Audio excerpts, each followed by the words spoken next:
بسم اللہ الرحمن الرحیم. لاکھوں کروڑوں درود و سلام محمد مصطفیٰ صلی اللہ علیہ وسلم اور آل محمد پر. میں ہوں عمر دراز گوندل.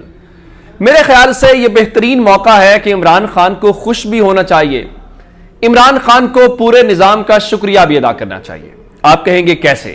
نہ عمران خان کی ضمانت ہوئی ہے, نہ عمران خان جیل سے باہر آ گئے ہیں, نہ عمران خان کو الیکشن لڑنے کی اجازت مل گئی ہے, نہ کوئی تحریک انصاف کے لیے 9 مئی کے بعد کوئی آسانیاں پیدا ہو گئی ہیں, نہ کوئی معاملات اس قسم کے ہوئے ہیں. تو پھر آخر میں یہ کیوں کہہ رہا ہوں کہ عمران خان کو خوش ہونا چاہیے. اور اب اگلی بات جو ہے, دیکھیے عمران خان ایک مقصد کے لیے ساری چیزیں پہلے بھی کر رہے تھے, اور عمران خان کی جو سب سے بڑی کامیابی ہے وہ سب سے بڑی کامیابی یہ تھی کہ دیکھیں اس ملک کے اندر جو شریف خاندان ہے اور زرداری خاندان ہے وہ اس پورے نظام میں سے فائدہ اٹھاتا ہے. اور پھر عمران خان ایک اور بات بھی کہتے رہے کہ ہمارے ملک کے جو فیصلہ ساز ہیں ان کو شاید مال بنانے والے یہ جو پارٹیاں ہیں, یہ جو لوگ ہیں جن کے اوپر الزام لگتے ہیں, شاید ان سے کوئی زیادہ مسئلہ نہیں ہے. پاکستان کا عام آدمی کہتا ہے کہ یہ بدعنوانی کیوں ہے, یہ 2 نمبری کیوں ہے, یہ گڑبڑ کیوں ہے. تو لوگ شاید اس بات کو سمجھ نہیں پا رہے تھے.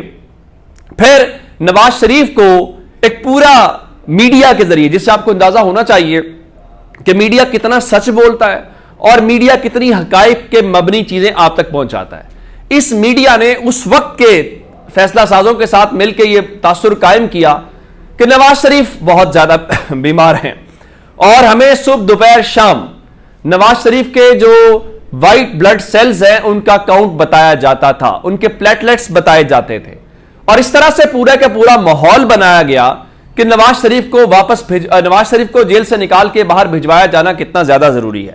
عمران خان کے بقول اس وقت شیریں مزاری تو کیبنٹ میں رو پڑی تھی کہ یہ کچھ ہو جائے گا, اور عمران خان کے بقول ان کو یہ لگتا تھا کہ دیکھیں اگر نواز شریف تو پتہ نہیں جہاز پہ چڑھ پائیں گے نہ چڑھ پائیں.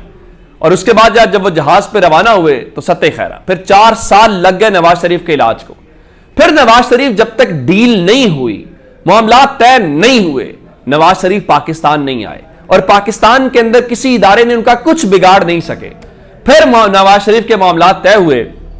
اب آپ دیکھیے کہ اب عمران خان کس طریقے سے جیل میں بیٹھے ہیں, لیکن عمران خان جو کچھ کہتے رہے ہیں قوم ٹی وی کے اوپر دیکھ رہی ہے, اور ٹی وی کے اوپر دیکھنے کے بعد قوم اس وقت ہاتھ جوڑ کے کہہ رہی ہے. مثال کے طور پہ آج تک عمران خان صاحب بھی کہہ گئے ہیں کہ خدا را کسی ایک سیاسی جماعت کے پیچھے نہ کھڑے ہوں. DW نے آج لکھا ہے کہ کیا پاکستان کی اسٹیبلشمنٹ اپنی پرانی غلطیاں دہرا رہی ہے. اب یہ ساری صورتحال کے اندر ہے کیا؟ مثال کے طور کے اوپر نواز شریف کا لاہور میں CCPO کا سلیوٹ, DC کمشنر کا استقبال, مریم انتظامیہ کا ریسیو کرنا, پھر اس کے بعد آج اسلام آباد کی پولیس کا ان کو خصوصی پروٹوکول دینا, پھر اس کے بعد آج جوڈیشل کمپلیکس کے اندر ان کے لیے خصوصی دروازے کھلنا. یہ بہت ہی ایک حیران کن بات ہے, جو ظاہر ہے کہ کل ان کا ظہر کے وقت جو ہے وہ درخواست دائر کرنا, جسٹس عامر فاروق کا مغرب سے پہلے ان کی درخواست کے اوپر بینچ بنا دینا, اس کو سماعت کے لیے مقرر کر دینا. اب آج کا اندازہ کر لیجئے کہ وہاں پہ ہوتا کیا ہے. صدیق جان کے مطابق عام طور پہ 11 سے 12 بجے کے دوران کیسز کی سماعت ہوتی ہے ڈویژنل بینچز کی, لیکن آج میاں صاحب کے آرام کو ملحوظ خاطر رکھتے ہوئے 2:30 بجے کا ٹائم رکھا گیا تھا, لیکن ججز پھر بھی انتظار کرتے رہے اور میاں صاحب تشریف نہیں لائے, اور اپنے دیے گئے ٹائم سے بھی 75 منٹ لیٹ کمرہ عدالت میں پہنچے. کسی قسم کا اظہار برہمی نہیں ہوا, کوئی اس قسم کی گڑبڑ نہیں ہوئی. اور اس کے بعد ذرا اندازہ لگائیے ہوا کیا. آج جو عمران خان کی سب سے بڑی کامیابی ہے, ایک ایون فیلڈ اور العزیزیہ ریفرنس کے اندر نواز شریف کی ضمانت میں 26 اکتوبر تک توسیع ہو گئی ہے. وہ تو آج ویسے بھی پنجاب حکومت نے العزیزیہ کے اندر ان کی جو سزا ہے اس کو معطل کر دیا تھا, لیکن آج بہت ہی دلچسپ قسم کا جو مکالمہ ہے وہ عدالت کے اندر ہوا, اور اس حوالے سے آج عدالت نے پوچھا کہ نیب کو کہ کیا آپ کو نیب کو ضمانت پہ, نواز شریف کی ضمانت میں توسیع پہ کوئی اعتراض ہے. نیب کے پروسیکیوٹر نے کہا کہ نہیں, ہمیں کوئی اعتراض نہیں ہے, جس پہ جسٹس میاں گل حسن اورنگزیب نے نیب کے پروسیکیوٹر سے دوبارہ پوچھا کہ شریعت کے تقاضے پورے کرتے ہوئے دوبارہ پوچھتے ہیں کہ کیا آپ نواز شریف کو گرفتار کرنا چاہتے ہیں. کیا نیب یہ کہہ رہا ہے کہ نواز شریف پر کرپشن اور کرپٹ پریکٹسز کا الزام برقرار ہے, لیکن نواز شریف کو چھوڑ دیں, یعنی آپ ان کے مطابق نیب جو ہے وہ یہ کہہ رہا ہے. تو اس پہ نیب پروسیکیوٹر نے دوبارہ کہا کہ نیب نواز شریف کو گرفتار نہیں کرنا چاہتا, جس پہ پھر جسٹس میاں گل حسن اورنگزیب نے دوبارہ پوچھا کہ کیا چیئرمین نیب پاکستان کے اندر ہیں، جس پہ نیب پروسیکیوٹر نے کہا کہ جی ہاں چیئرمین نیب پاکستان میں ہے۔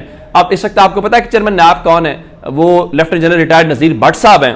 تو چیف جسٹس نے کہا، عامر فاروق نے، کہ عدالت کے سامنے 2 اپیلیں زیر سماعت ہیں، جس پہ نیب پروسیکیوٹر نے کہا کہ ان کیسز میں عدالت کی مکمل معاونت کریں گے، جبکہ نیب کلیئر ہے کہ فی الحال عدالت کے سامنے حفاظتی ضمانت کا معاملہ ہے۔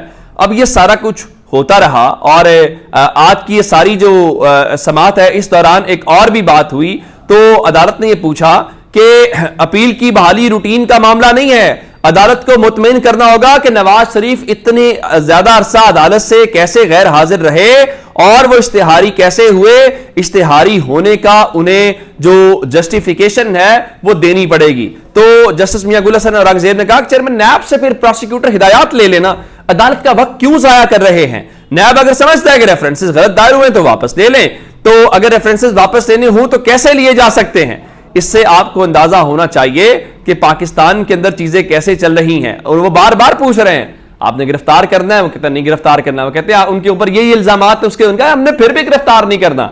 یہ وہی نیب ہے جو بشرا بی بی کو گرفتار کرنا چاہتا ہے، یہ وہی نیب ہے جو عمران خان کو گرفتار کرنا چاہتا ہے، نواز شریف کو گرفتار نہیں کرنا چاہتا، چونکہ کسی نے کہا کہ ملک میں اس وقت قانون کا راج نہیں ہے، ملک میں اس وقت نون کا راج ہے، اور نون جو کہے گی وہی آئین ہے، وہی قانون ہے۔ نواز شریف کہیں گے الیکشن تو الیکشن، نواز شریف نہیں کہیں گے تو نہیں الیکشن، نواز شریف کہیں گے تو جج صاحبان وہی کریں گے، نواز شریف کی جو خواہشات ہیں بالکل وہ پوری کی جائیں گی۔ اب ذرا اندازہ یہ لگائیے، پیپلز پارٹی کہہ رہی ہے کہ نواز شریف کی سزا معطلی فیصلے ایسے ہونے ہیں تو عدالتوں کو تالے لگا دیں۔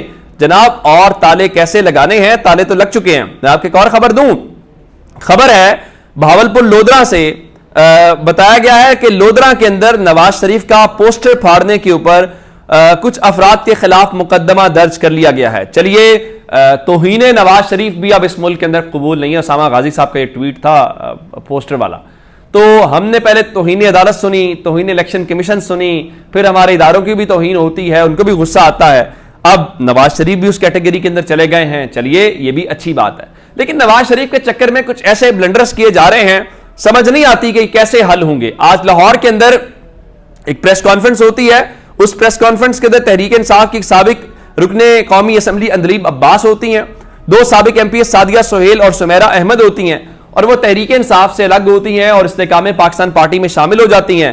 جہانگیر خان ترین سے بھی الگ سے ملاقات کرتی ہیں، پھر پریس کانفرنس بھی کرتی ہیں، اور پھر ظاہر ہے کہ وہ 9 مئی کی مذمت کرتے ہوئے اور پاکستان کو آگے بڑھانا، مسائل سے حل، یہ وہ سارا کرتے ہوئے پریس کانفرنس کرتے ہیں۔ بالکل ٹھیک ہے، آپ کو پتا ہے کہ اندلیب عباس اس وقت اشتہاری ہیں۔ آپ کو پتا ہے کہ اندلیب عباس اور خدیجہ شاہ ایک ہی گاڑی کے اوپر تھی اس دن 9 مئی والے دن۔ خدیجہ شاہ کا جرم معاف نہیں ہو سکتا، خدیجہ شاہ شاید پریس کانفرنس کی آپشن ملے تو شاید اس کا بھی ہو جائے، لیکن اندلیب عباس کا جرم معاف ہو گیا۔ کیوں؟ اس لیے کہ اندلیب عباس نے پریس کانفرنس کر لی ہے اور تحریک انصاف کی مذمت کر دی ہے، اور اگر خدیجہ شاہ کی 2 ضمانت میں کیسز میں ضمانت ہونے کے باوجود بھی ان کو رہائی نہیں مل سکتی، اور اندلیب عباس اشتہاری ہونے کے باوجود تحریک انصاف کے خلاف ایک پریس کانفرنس کر کے اپنے سارے گناہ دھلوا سکتی ہیں، یہ ہے اس وقت سب سے بڑا کرائسس، یہ ہے اس وقت سب سے بڑا مسئلہ۔ ادھر سپریم کورٹ کے فیصلے کے بعد ایک اور انتظام کیا گیا ہے، نگران وزیر اعلیٰ پنجاب نے نواز شریف کی سزا معطل کی، اس کے بعد نگران وزیر اعلیٰ پنجاب نے اب 9 مئی کے تمام کیسز ہیں ان کا ٹرائل جیل کے اندر کرنے کی منظوری دے دی ہے۔ لاہور، راولپنڈی، سرگودا، فیصل آباد کی جو انسداد دہشت گردی عدالت ہے وہ ان کیسز کو سنیں گے تاکہ لوگ باہر نہ آ سکیں۔ اپنا بہت سارا خیال رکھیے گا، خدا حافظ۔